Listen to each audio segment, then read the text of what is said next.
So, naisip niyo ba kung ano yung cake natin? So, gender reveal cake na tayo and ang gender ay girl.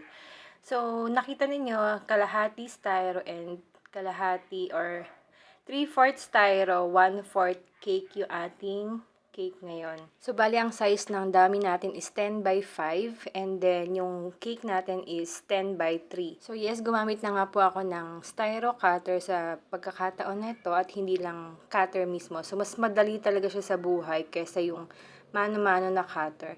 So, ayan, dinikit na rin natin yung ating cake board para pagpapatungan ng ating edible cake. Tapos, ayan, tinry din natin yung gun kung gumagana pa rin siya. At first, dummy styro nga lang itong cake na to since buntis yung ating customer and medyo umiiwas nga daw siya sa sugar. But then, malapit na nga yung date, nag-request siya na kung pwede edible na lang daw yung kalahati para matikman na rin nila yung cake natin since first time din nilang order sa atin. Sila nga pala ay mga katrabaho ko before sa IBM.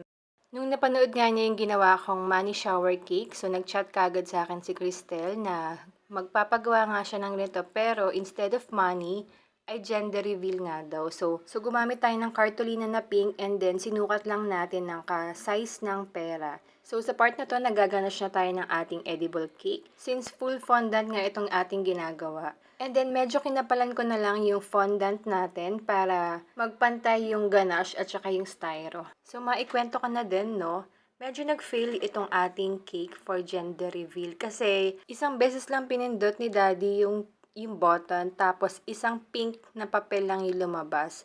So after nung lumabas na yon, hindi na niya napindot ulit. Buti na lang meron silang balloon for gender reveal din. Nakasabay din itong cake. Medyo nagkulang kasi ako dun sa part ng pindutan, hindi ko na nilagyan ng harang or ng support yung fondant. Kaya nung pagkapindot niya, medyo lumubog daw yung part na yon. Mabuti na lang mabait pa rin yung customer natin and nasatisfy pa rin natin sila. So ito na yung ating cake and congratulations Tax and Cristel!